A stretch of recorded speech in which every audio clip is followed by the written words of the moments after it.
The French Quarter glowed under a twilight sky as Mardi Gras crowds swept through the streets in a restless blur of music and masks.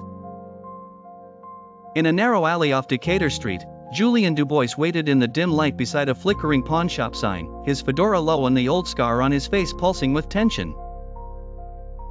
The fifth murder had deepened the investigation, and the hidden order behind it all seemed to be tightening its grip. Yet Julien's attention had shifted to a different danger.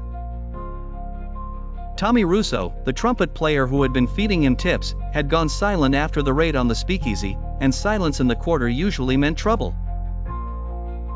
Tommy finally appeared, moving fast with his trumpet case swinging at his side. His usual grin was gone. He would not meet Julien's eyes. Julien watched him carefully and asked why he had been avoiding him.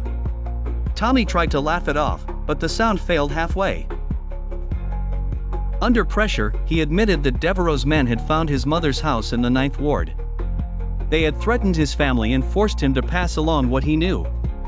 He swore he had never meant to betray anyone, and he insisted he had not known about the plan at the plantation. Julien's anger rose at once. Tommy had been his contact, his guide through the Quarter, and now it seemed that every warning had been tainted by fear and lies. He seized Tommy by the collar and slammed him back against the wall, demanding to know how many people had died because of his weakness.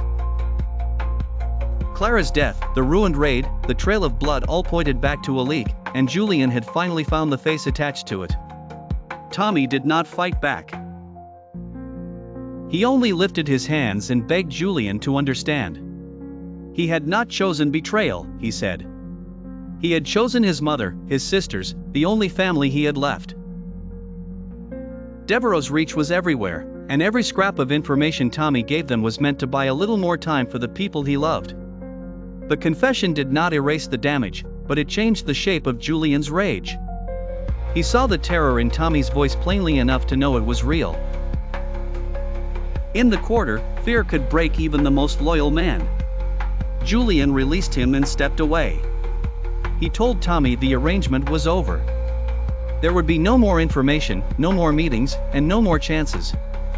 Tommy was to stay with his family and keep out of the case. If Devereaux's men were still watching, Julien warned, Tommy had to disappear from their sight. Tommy nodded with tears on his face, his trumpet case forgotten on the cobblestones.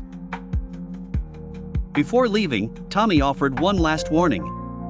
Devereaux knew Julien was closing in, and something larger was being prepared, something tied to the end of the moon. Julien lit a cigarette and let the match flare briefly in the dark. He told Tommy to go home and pray that the police reached Devereaux before Devereaux reached him.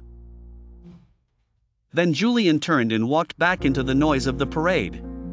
The drums, the brass, and the shouting crowd swallowed the alley behind him. Tommy's betrayal had stung, but it had also revealed the pressure closing around them. The ledger, Clara's diary, and the parade schedule still linked the murders to the Order's ritual. Now Julien knew the enemy was not only hidden in the Quarter but also moving one step ahead, using fear, music, and celebration as cover. He had come closer to the truth, but the truth had come with a warning as sharp as any blade.